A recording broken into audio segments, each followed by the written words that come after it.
unshare for a moment, and I will be back with you once again. Please tell me when I play whether audio video is clear for that clip also. Too big to fail concept is very important to understand this.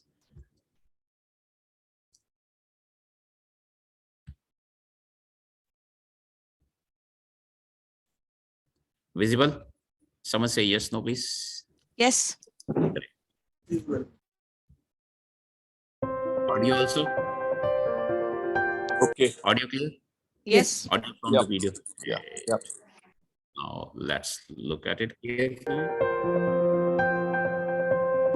Too big to fail refers to the notion that a business has become so large and ingrained in a nation's economy that its failure would have catastrophic economic repercussions. When a government bails out a company that's too big to fail, it intervenes and provides the company with help to survive. The term goes back decades, but it was prominent during the 2007-2008 financial crisis, when the U.S. government bailed out certain companies and financial institutions that were deemed too big to fail. If a large company does fail, the companies that rely on it for their business may collapse as well, costing employees their jobs and leading to a cascade of negative effects that can hurt an economy. Governments weigh the cost of a bailout versus the cost of a company failing, and bailouts are sometimes the most cost-effective solution. While bailouts can avert an economic collapse, there are opponents who argue they might lead to unnecessary risk-taking, and that no company should be allowed to become too big to fail. Or in the event such a large company does start to go under, the government should not intervene. Can you see my screen once again? Yes, Daman. Yeah. Yep. So this too big to fail concept. Quickly, I'm repeating what we saw in the video. If a big company fails, the consequences may be dire. So it should not fail. It must not fail. It must not be allowed to fail. But all big organizations can fail and have failed in banking sector as well as in non-banking sectors. And this is the principle behind implementing operational resilience in all organizations, I'm saying. Well, a lot of focus recently has been in the BFSI sector, but this concept, operational resilience, as well as later on, second portion of the talk today, organizational resilience, these are valid for all organizations in all sectors, in all countries. Simplest definition is from Basel Committee for Banking Supervision, BCBS in short. This is the simplest one, that's why I picked up this. I like this. Operational resilience is the ability of a bank to deliver critical operations through disruption. It may look like BCM definition also, or business continuity definition also, which is good observation. What is good once again is, while teaching BCM, while implementing BCM, we would say only pre-identified processes to pre-agreed levels in pre-agreed time frames. BCM is not BAU, business as usual. Attempt is to continue the basic minimum. That continues in operational resilience in this BCBS definition also, that delivery of critical operations is taught. I liked it. And very simple. Otherwise, a little longer definition we see from Gartner. Operational resilience is defined as initiatives that expand business continuity management programs. So business continuity comes again to focus on the impacts, connected risk appetite, risk management comes into picture, and tolerance levels for disruption of product or service delivery to internal and external stakeholders. We understand the stakeholders. Today we will talk of interested parties. Repeating, simplest definition from BCBS, a little longer from Gartner, but we see traces of business continuity risk management already in operational resilience also. Another one I have picked up from Productivity. Operational resilience is an organization's ability to detect, prevent, respond to, recover and learn from operational disruptions that may impact delivery of important business and economic functions or underlying business services. A little different. What we see here is recover and learn, so that continual improvement and learning the lessons continues within operational resilience also. And once again, BCBS says operational resilience is an outcome. Operational resilience is an outcome that benefits from the effective management of operational risk. So once again, if we manage our risks well, we will be resilient operationally. This is how we would understand. So operational risk management, because we want to implement operational resilience, the way is through operational risk management. So we are looking at that definition also. ORM is a continual cyclic process, which includes risk assessment, risk decision-making, and implementation of controls, which results in acceptance, mitigation, or avoidance of risk. So quickly, I'm picking up some examples, source shown at the bottom, examples of operational risks. Cyber attack has been happening again and again, and generally no one is immune. We could have some resistance, but there's no guarantee that it wouldn't happen to me. Any organization saying it wouldn't happen to me is not right. Human error, we all can make mistakes. Regulations, there are so many regulations in the world. So if I do not follow, or if I fail to comply with a regulation, that becomes a risk to my operations. Outsourcing is good. There are some benefits, but it also brings in a risk. My dependency on someone increases. And that's why the good concept, good practice would say, when you outsource, you do not outsource headache. Responsibility remains with you. So your vendors' arrangements actually need to be in alignment, maybe better than your arrangements. Talent retention could become a risk to some people.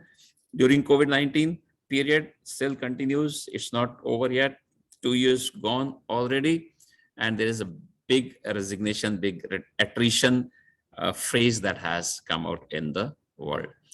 We all are dependent, so much dependent on digitization, or in simple terms on IT. So that could fail. IT implementation, data center, or a component of that could fail. That becomes a risk. A lot of data has been generated, and the businesses are now benefiting from analyzing that data. So if that data gets corrupted, gets lost, becomes inaccessible, that becomes a challenge to our operations. Cyber frauds can happen. Organizational changes. There's a saying that only constant in the world is change. So change is good, but it may become a risk also. And I've seen some clients told me, Daman, in my company, how would you implement BCM, which you are telling me, looking at the size, complexity, nature of my organization, that it would take about 12 months or so, about 13 months, 15 months, because my management changes every 6 months, every 9 months. So that could be a challenge also. And we had faced such challenges with those organizations. Management changes and their focus changes. And that program, either BCM or some other program, may get a little less focus from them.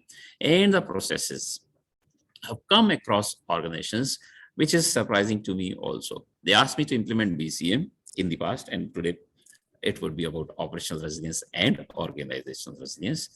And they say, Daman, we don't know our processes, but they have been running the business successfully, it seems to me. Or Daman, we don't have documented process. It's here. We know what to do, how to do, what do we do. Again, not good practice, according to me. Third level comes that a process is too documented, but over a period, we have advanced, right? So we are doing a little differently, but we have not updated the process. All those could be operational risks. Some example, they are long list. When we do the detailed discussions during the training courses, we discuss all of this. And the question comes, big why? Why should we implement operational resilience, Taman? So the answer would be, there are some drivers behind it. I'm showing 5 here: regulatory requirements, corporate governance, implications of non-compliance, gains through. These two are opposite to each other. Implications of non-compliance and gains through compliance, and ultimately operational excellence and organizational resilience. Last step. So quickly, one by one. Regulatory requirement, one example in the BFSI sector is Bank of England's operational resilience policy, and some other regulators might have issued similar in either banking, either BFSI, or in other sectors. So we need to follow those regulations. That is the driver. First main driver is the regulatory requirement. Even if there is no regulator for you, or if your regulator has not asked for it yet, you may still like to implement this because it's good to be good from your corporate governance. So this is internal factor or internal force or driver to implement. Third one, it is understood that Bank of England's this policy non-compliance penalty could be up to 250 million pounds. So that's the implication of non-compliance. And there are some real cases. So much penalty has already been put on organizations. I'm showing sources also if someone wants to go deep. The fourth driver, gain, the opposite of non-compliance penalties. If we implement, there is saving of $700 per person per year. In large organizations, in smaller organizations, there's a little more, which becomes about 3 times the amount, time, money, effort, energy that we spend in implementing. The return is about 3 times. So this is a big driver to implement according to me. And then a path recommended by me is start from risk management. Daman, we have been doing this for 30 years, decades. Good, continue, because no one is perfect in this world. Move to ERM. Daman, that is also well established. Enterprise risk management. Keep it up, continue please. Move to GRC, governance, risk and compliance. Daman, even that is at least 10 years old in my company. Good. Over a period, inefficiencies creep into systems, in the processes, in any organization, every organization. So do not give up what you started. Then move to business continuity. Through business continuity, operational resilience. So this is, I would say, when we talk of operational resilience, the requirement, the need is to implement operational resilience. It is achieved through business continuity management, which makes our operations resilient, which makes us excellent in our operations. And ultimately, the last step would be organizational resilience. And when I say last step or last stage is achieving organizational resilience, no one will ever be 100% resilient. And no one is starting from zero either. Everyone has some traces, some elements of resilience already. We need to improve continually, keep doing and maintain it. So if you look at the regulatory requirements, quickly, Bank of England issued 31st of March last year, compliance check. First one is 31st this month. I'll just quickly attempt to open the document. Sorry. This document is just 9 pages, by the way. And there are just 5 chapters or clauses. And then fourth one talks of business continuity management, which tells us that once again, requirement is operational resilience, fulfillment is through business continuity management. Central Bank of Ireland in December last year issued this, they are calling it a bit different name, cross-industry guidance on operational resilience, about 30 pages in the document. Bank of England policy is just 9 pages, but there are at least 10, 15, 20 more documents.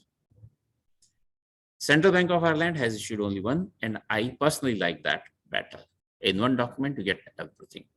And a document where you actually see, for me, it was the first document, guidance or guideline document, which actually talked about guidelines. So there is a text, guideline number 1, guideline number 2, and there are 15 in all. My suggestion, recommendation for anyone would be, when you implement or decide to implement, even if it's any other regulator, please start with the simple one, which is Central Bank of Ireland's document. Very easy to understand and very easy to follow. Quick look at international scenario with respect to operational resilience. So BCBS has issued principles for operational resilience. In BFSI sector, BCBS is the kind of the top authority. Bank of England, I just talked about, there are 3 entities in the UK. Bank of England, within that an entity of PRA, Prudential Regulatory Authority, and there is third one called Financial Conduct Authority, FCA. Put together, these are known as regulatory authorities. European Commission, as of now draft, but they are also coming out with something called DORA, Digital Operational Resilience Act. So that will become big. Good to be prepared now itself. A Central Bank of Ireland we touched upon, and there is something called Federal Reserve Board, who have issued sound practices to strengthen operational resilience. This is quick look at international scenario. Quick point to understand is about 2 years ago, 3 years ago, in between, when GDPR came out, many of us, most of us, including me also, first impression was that GDPR was for EU, for European countries. Later on, we have understood anyone, anywhere in the world, doing any business with any entity in the Europe, GDPR becomes applicable. Entities in India also need to be compliant to GDPR. So similar situation I see for Bank of England's operational resilience policy also. It's not only for UK BFSI sector.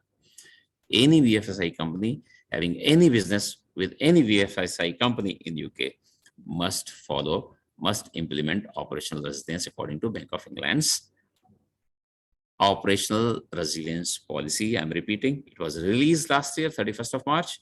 The first milestone is 31st March this month. Quick look at a banking process, complexity of a banking process. And I've picked up one of the simplest processes in a bank, which is new account opening. Bank's internal systems must be up running. Its website, most banks today allow us to open the account online. There's no need to walk into the branch. Printer, who will print the welcome kit for you when you open a new account. Someone has to supply the paper. Someone has to manufacture that paper, and these may be 2 different entities. Oh, by the way, the wood may come from a third person, third entity to make that paper. Then the building supplier, wherever this bank is housed. Utilities, at least to water and electricity. Postal department or courier, who will post your welcome kit.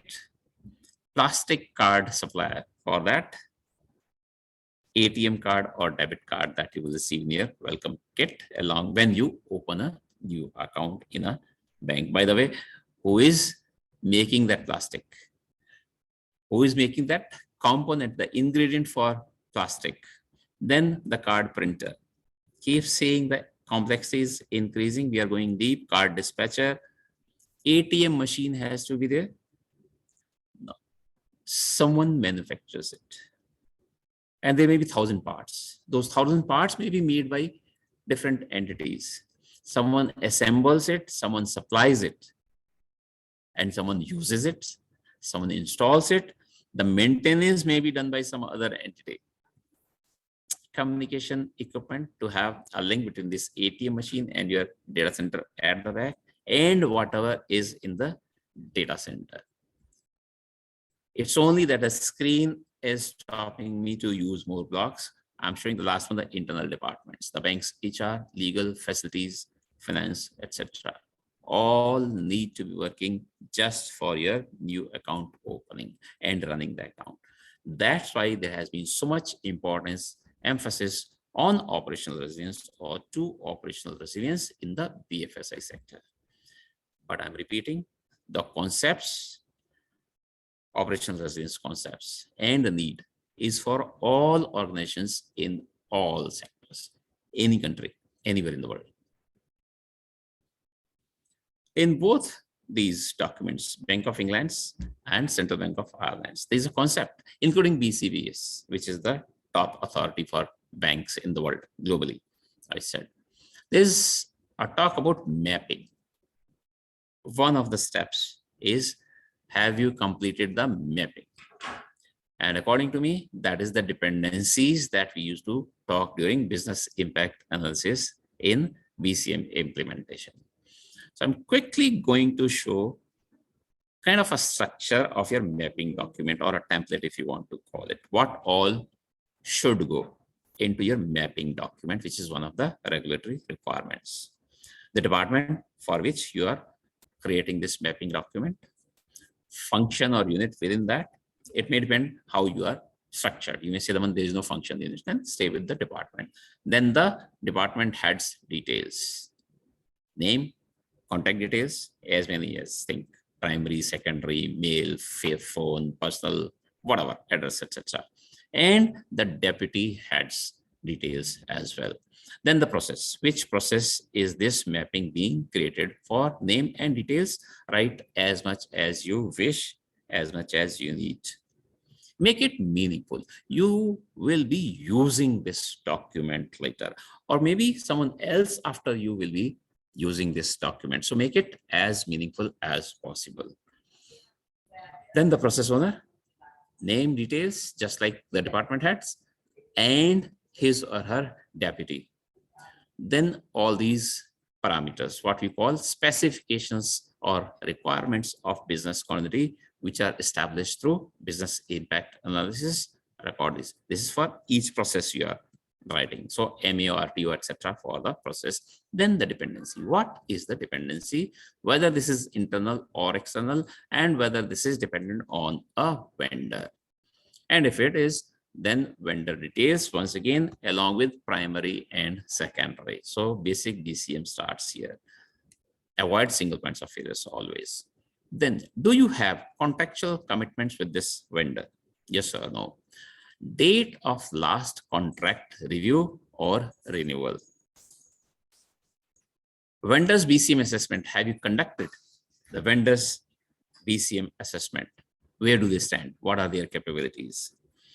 Is vendor BCM certified? Most of us, I would assume, in the session today, know that there is a standard ISO 22301, current version being 2019, to which companies can get certified. You may be certified yourself, you may not be, but you may like your vendor to be certified. It's not mandatory, but certification provides us more assurance about the plans and arrangements. A corresponding test with the vendor. Has it been done, or when is it planned? Next review, renewal, or test dates. Coming to the end of the template, it may be a Word document, it may be an Excel sheet, you may be doing it on a tool. But my suggestion is, this is what the template or composition of your mapping document would look like. This is one of the regulatory requirements. And then repeat all these stages, all these steps with your sub-vendor also. There may be sub-vendor also, becomes deep and complex. That's why operational resilience is complex. Yes, it is. And we need to go deep. You can make a plan. This year, I'm talking to top vendors. By second year, by third year, I would be talking to sub-vendors also. Sub. Even if you make 5 years plan, it'll be good. So what is the way forward recommended by me? I said that earlier, repetition, start from risk management, may be very well established in your organization, but no one is perfect in this world. My experience, I'm an auditor also. I go across companies and countries, and even in those that have got very old established organization, sometimes the risk management function itself is missing. If risk management function is there, risk management is not so good. There may be gaps between your process and the output, the risk register. Sometimes process doesn't exist at all. It is here, which is not good practice. It has to be a documented process. There are mismatches between the process and the output. So improvements are always possible, even if it's 30 years, 40 years old department established in your organization. Move to enterprise risk management, which many times these days is also known as IRM, integrated risk management. Move to governance, risk and compliance. Most organizations perhaps would claim these three steps already exist. So only input, I would say, keep doing it. Don't stop, please. Keep improving, keep doing a little more. Move to business continuity management. Some still do not have it, and then implement operational resilience management, which is the topic for today, first talk. Operational risk management will make us excellent in our operations and ultimately achieve organizational resilience, which I'm repeating is a journey of transformation. This journey will never end. No one will ever be 100% resilient. As Deepak was saying, we have introduced new course on operational resilience professional. So quickly, I'm showing key features. It covers what is operational resilience, why, the drivers, why should we implement, why should we do this, and how is touched upon. Next level, how is the implementation portion. That's where when we will go deep into that. Implementer course will be 3 days course. So this is for mass awareness, for initial awareness, for anyone and everyone who could be interested, including the top management as well. Full day content, 18 activities and 14 quizzes. So hands-on practical as most of our or all of our courses are, and you receive 8 CVD credits. Also over 10 additional reading resources, a lot after course is provided to you. There is an assessment also because this is a certified course, and the certificate comes from FQA UK and is a verifiable certificate. In the exam, 15 questions, all MCQs, no negative marking, 20 minutes to complete, and 70% passing marks. The course has been scheduled for 20th March, which is Sunday. There are standard offers and there are special offers. We'll look at these at the end of our discussions today. Second portion, I had said, organizational resilience. There is a standard for organizational resilience, ISO 22316. So this definition comes from that standard. Is the ability of an organization to absorb and adapt in a changing environment to enable it to deliver its objectives and to survive and prosper. First impression could come for this also, that this is business continuity we are talking about. Organizational resilience is little more than business continuity. In business continuity, we said basic minimum. Here, the expectation is not only to survive, but to thrive also, if you could. Stay with me. I may change my statement when I said organizational resilience is little more than BCM. More resilient organizations can anticipate and respond to threats and opportunities arising from sudden or gradual changes in the internal and external context. I have highlighted this because in BCM journey as an auditor, this is what my finding is. Most of the organizations, even if they have 10, 15 years of BCM journey and certified journey, which gives me surprise also. Even if it was a certified journey, they are weak on establishing internal and external context. So one of the first steps in implementing organizational resilience would be to bridge those gaps, understand your context, internal as well as external. So this is the standard I was talking about, 22316. Current version is 2017, which is the first version also. All ISO standards are to be purchased, but during COVID-19 pandemic, ISO has made about 6 documents available freely, but read only, complimentary copy. You can explore this on ISO site. This is where now I'll change my statement. Organizational resilience is much more than BCM. BCM is part of it, no doubt about it. So there are about 20 boxes. I tend to give an example of a vehicle. When you take your vehicle to the garage for maintenance, 2 of the activities done on your vehicle are wheel balancing and wheel alignment. If the wheels are not aligned, the vehicle doesn't stop, but its efficiency goes down drastically, may go down drastically.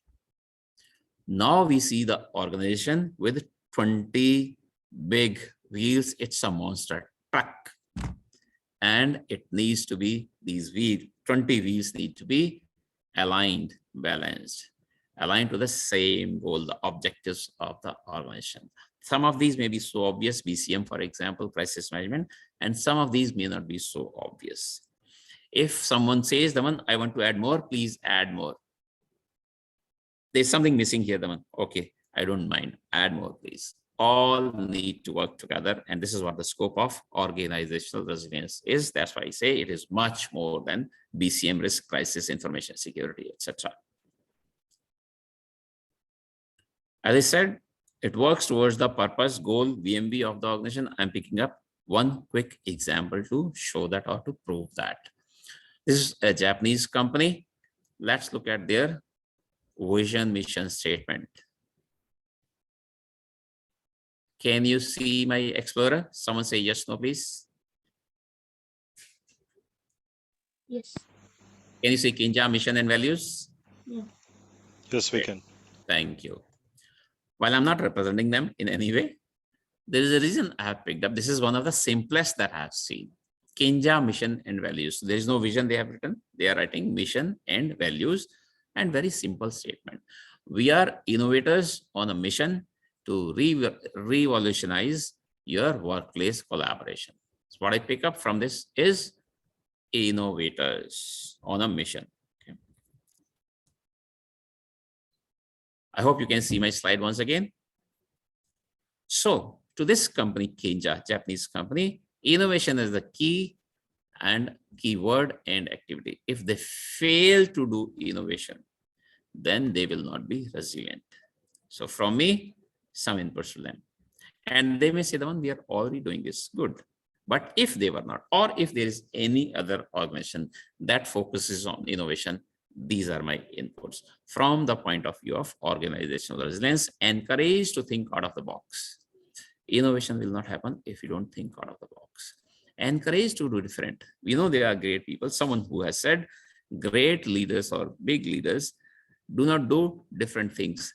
They do differently. That's good, respected.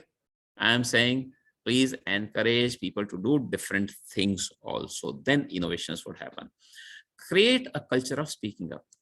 No other domain, according to me, including BCM, talks about culture as much as organizational resilience talks about. If I have an idea, which was the first point, you have done that successfully. I have got an idea, but someone should be willing to speak. I should be encouraged to speak, and then there should be someone to listen to what Daman is saying. And then if there is an idea that needs to be explored, so such companies would have to invest compared to other companies. They would have to invest more time, money, and effort. Then innovations would happen. So organizational resilience, I'm repeating directly, is linked to your VMV, objective, purpose, goals, whichever term you want to use. Still looking at that big why should we? Big bosses would ask that question. So a question to you is, are you, your organization, committed to United Nations SDGs? And I would be shocked if someone says, no, we are not. You may say, someone may say, not to all 17, but I am to number 3, or I am committed to number 11, or I am committed to number 15. Even if you are committed to only any one of the goals, the way through is through organizational resilience. And in the course, during the course, we spend a lot of time to establish this concept. So that helps us to answer the big why. Quick example. In the past, we used to say, people make organizations. I have changed this statement, and today I say, resilient people make resilient organizations. An example comes from Steve Jobs. I'm not sure whether he said this, but I'm taking this as reported. My job is not to be easy on people. And I stopped here and I was upset. This is rude. But I continued reading it. My job is to take these great people. I like this.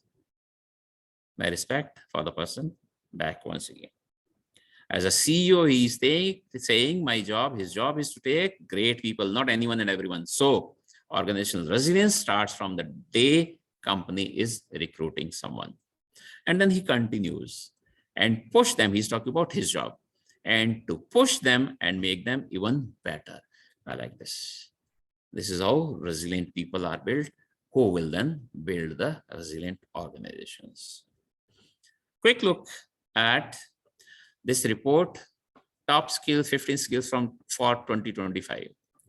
And I'm showing some of these. You can quickly have a look at this. Number 1, 2, 4, 5, 6, 9, and 13 are in line with organizational resilience.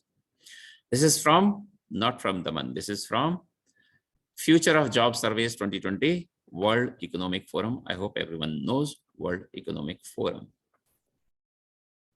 So if these are the requirements of 2025, that I wait for 2025 and then build up these skills is not resilience. The good time, right time is to start now. And this is why we decided to come out with these courses on operational resilience and organizational resilience. And the big bosses will still ask a question. What is the return on investment? Daman, show me return on investment from the organizational resilience program as of now I'm talking about. So an HBR article, I've given the name, that says annual loss due to misalignment of just 2 departments, sales and marketing, is $1 trillion. And recollect that monster wheel with 20 departments. If we align 2 departments, the saving is to the tune of $1 trillion, which could be to the tune of $10 trillion.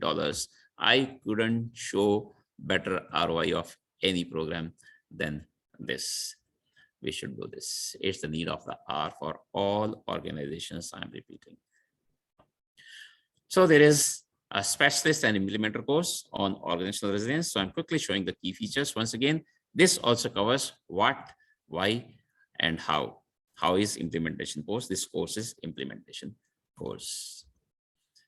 Key features, full 3 days content, 50 plus activities, over 10 additional reading materials. So there is a lot of additional reading material provided in this course as well.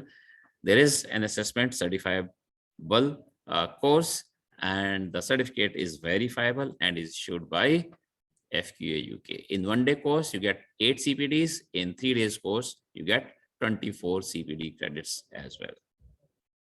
So in the assessment, there are 50 questions, all MCQs, multiple choice questions. You get 60 minutes to complete this. There's no negative marking, and the passing percentage is still 70%.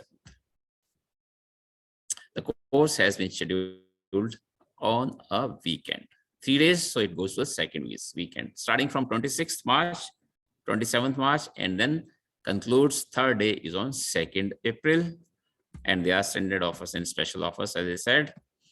These are the standard offers. Flat 15% discount on all courses for all alumni. Flat 20% discount on all our courses for those alumni who passed the previous course with distinction.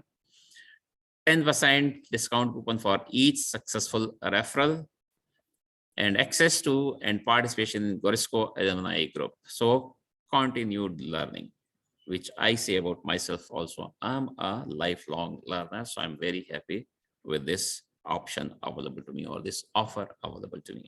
And special offer is this book, my second book, My Experiments with BCM, will be shared with all who participate at the end of the course. This is a special offer. Quickly want to show previous feedbacks. I'm sorry, I didn't make the links very well, it seems. Feedback has been great and we'll be happy to share with you. Just raise a question about that. I wanted to share sample also of the additional reading material. So there are some case studies. We always look for case studies. There are some other documents.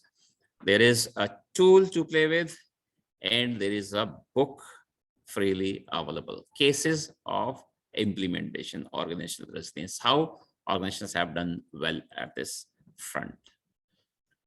Coming to the end, I want to keep some time for questions also. And this is first one, not poll, but please type in the chat box. I'm monitoring the chat box. Were these discussions useful? You have 5 options. Yes, thanks. Yes, I would like to know more about operational resilience professional course. That is 1 day course. Yes, and I would like to know more about organizational resilience specialist and implementer course, 3 days course. Yes, I would like to have information about both. Or no, no is not bad. We wouldn't mind. Always possible to improve. Can I have your responses in the chat box, please? Were these discussions just useful? You can just type 1, 2, 3, 4, 5. What is your option? I'm not asking you to type the full text.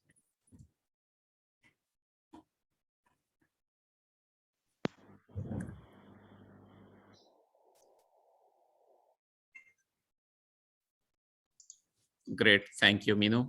We'll provide you the information. Anyone else who wishes to know anything about these courses?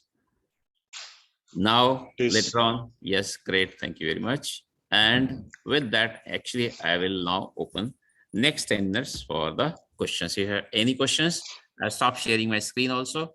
And I'm happy to take questions. You can type in questions in the chat box, or Viraj may be able to allow you to unmute yourself and switch on your camera also. You may like to go live and ask the question. Any questions? Feel free, please.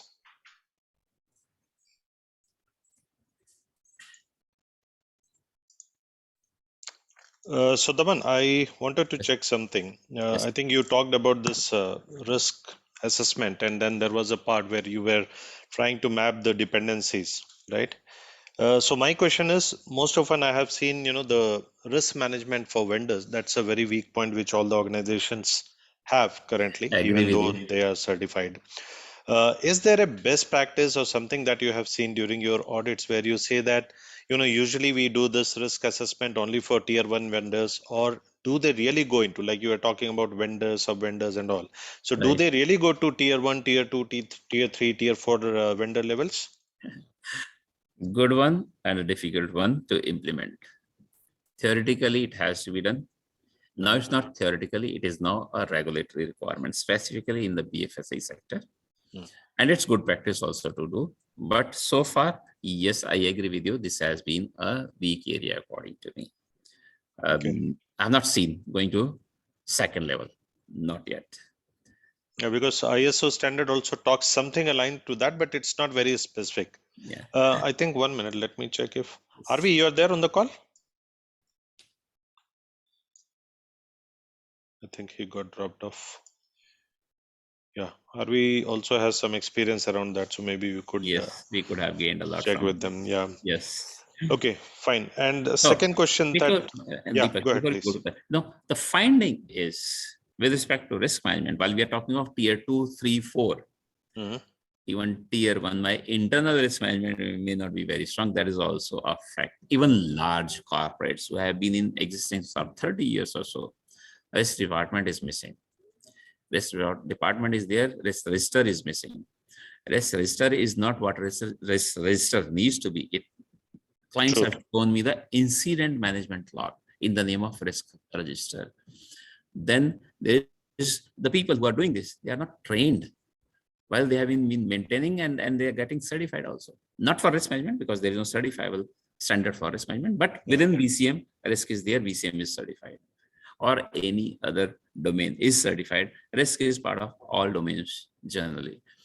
Or process exists, but the process and output risk register are out of sync. Someone did it. It may be internal consultant or an external consultant. People keep moving. Now, this is the status. With due respect to the old existing corporates, that we are not doing it now anymore. We are maintaining it. Someone did, Daman did 5 years ago, 10 years ago. Just Now use we that are thing. just maintaining it, so they don't know how to do it. This is the big challenge. I'm saying before going to tier 1, 2, 3, 4, internally we need to improve a lot, perhaps. Yeah. No, I agree. I think recently I have done one gap assessment on ISO 22301. It's a Right. huge company, multinational, no doubt about it.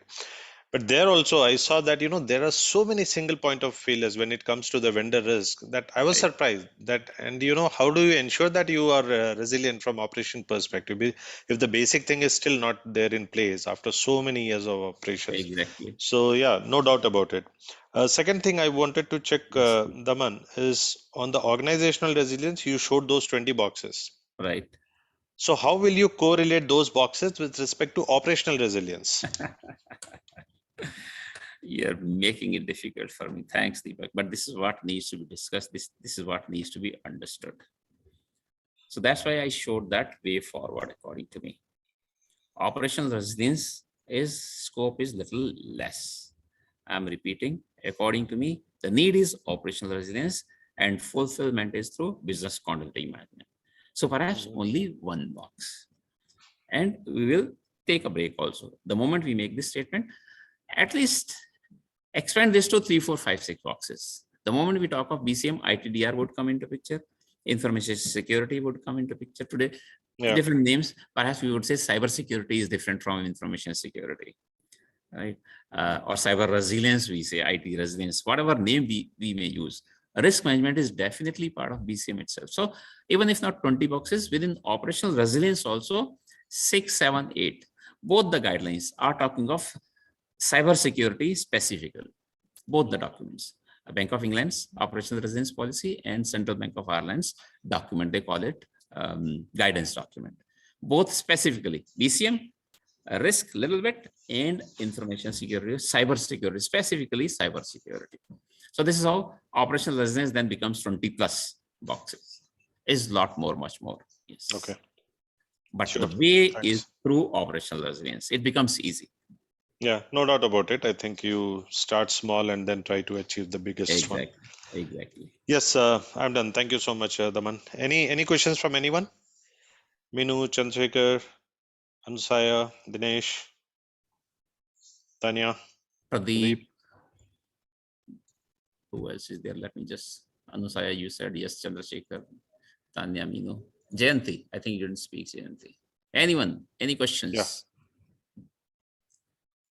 About the courses or about the concept itself that we discussed, operational resilience and organizational resilience. In between risk BCM also, anything that comes to mind, to the best of our capabilities, we'll be happy to answer.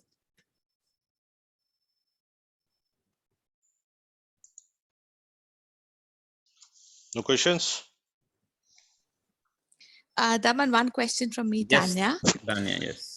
So, I work for a bank. So what would you say would be the starting point or to keep updated on what the regulations are? Because they keep changing. So how Right. do we stay on top of it? How do you keep abreast of the changes? Because obviously it has a direct impact on the work we do. Good. Very important question, Tanya. And this is once again from auditors' eye experience, having gone across companies, countries. The requirement is at least 15 years old from BCM regulatory requirements. Okay. According to me, that is a gap. We are not doing well on that front. So Right. we need to, even if there was no operational resilience, assume BCM was there. BCM said, keep this list ready. I have struggled to see this list in the organizations. The best is, you're talking of regulatory, let's go to legal. They know it. And because there's no penalty, there's no case, that means we are compliant. Now, this is not good. We make these statements also, right? A thief is not a thief until complete the sentence, please. Anyone? Innocent caught. until proven guilty. Innocent Or and caught. first is caught and then proven guilty. Guilty. That doesn't mean that I didn't steal. I still stole. So I would like to take this to then ethics also. According to me, they are also part of operational resilience, organizational resilience. I would link with BCM also. So start from that point itself. List. The list only is not good enough. Then what are we doing with that list? Are we compliant to all? Yes, no, and what is the frequency of checking? Because regulations keep changing. That's what your point was. So from that point, we will come to know that whether some regulations in some sector has changed with respect to operational resilience or so many things. There may be some regulations for risk. There may be some regulations for IT. There may be some regulations for information security.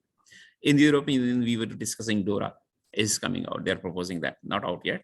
A draft has been issued. So this is what my suggestion would be. Keep eyes, minds open. There has to be someone who is constantly working on this. Okay, sure. Thank you, Daman. Yeah, Daman, to answer Tanya's question, Yes. there are certain regulations which affect all the companies as a whole. Okay, and some are specific to some sectors or some of the company sector wise. Right. So and change is the essence of the life. There is ever changing. Okay, so regulations will change, the environment will change. So we have to keep a track of all the regulation which affect us, and it should be popped up as if it's notified.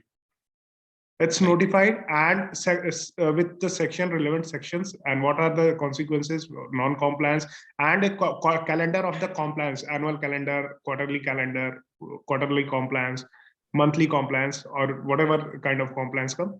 So keep a track and check on it and what you have done it and where you're shortfalling it, and that will be a better way to track these, because there in today's world the regulation is increasing, maybe nationally and internationally both, and we have to comply all with, because it will affect the physical financial viability, your company's own existence, and many other things. Great. Absolutely.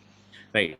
But at the same time, we must admit this, that any regulation, any standard doesn't come out just like that. It's not one person who is writing. Hundreds and hundreds of people are involved across globe from industries, different industries. So quickly, if you talk of Bank of England's policy, which was released last year, they had issued a draft for comments. And this is how any standard, ISO standard also is issued, draft for comments. So anyone, you, me, any one of us could also be commenting or providing inputs. And then it's released as when that authority thinks this is good to release. No one is perfect in this world. I'll quickly pick up that example. Even Bank of England's operational resilience policy, which has gone through all that cycle, released last year, first milestone coming up now on 31st, there is a point, and lessons learned conducted. Now, what does that mean? Lesson learned conducted. I see this text may get changed.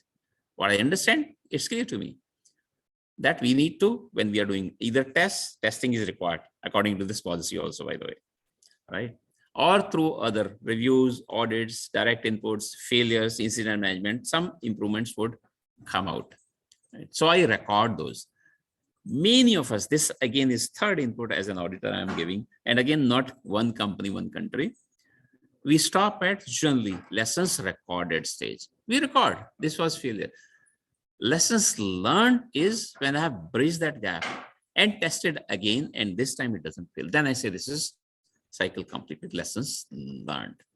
So when the policy says lessons learned conducted, we don't conduct lessons learned. What is meant is we all do this, record, bridge the gap, test again, and discuss this. That is what is lessons learned conducted according to me. So some changes may happen in these guidelines also over time, but generally it is 2 or 3 years after which any update is issued. Okay, thank you, Daman. So I think it's time for us to sort of, close this session. Thank you so much, everyone, for joining. Thank you very much. And Daman, two things. I think one was you talked about the operational resilience. One of the pointers that was benefit of effective risk management. Absolutely. Right? Because, if you try to manage those risks proactively, I think you will ultimately land up into the operational resilience point. And that was very good. And second thing I liked was the dependencies mapping that you showed. I think it's very important because, a lot of times we sort of, because we do not do the mapping correctly, we do not get into the risk of each of these mapping. Right? So that was good. Guys, thank you so much. And, we take the call. Yes, please, Daman, go ahead. Photo opportunity. I never miss that. Okay, sure. And Yes. I hope I'll see you all on 20th in the course. Okay. So can we have a session, photo session, please? Guys on the call. If you all do not mind, switch on your cameras, please. You will become global celebrities. This photograph would be published across globe. Who is taking the picture? I can take it, but I okay. think, people might not be comfortable in video right now. So anyways, I'll take this. Okay. Thank you very much. Okay, guys, thank you so much. Thanks for taking out the time on Saturday. Thank you, Daman.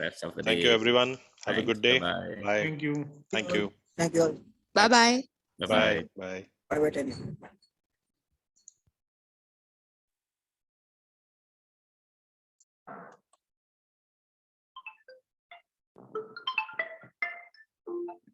Hello नमस्कार sir, बताएं। बस कुछ क्या बताया जाए, इतना बुरी स्थिति में फंसे हुए हैं, मार्च किसी तरह बीते। आज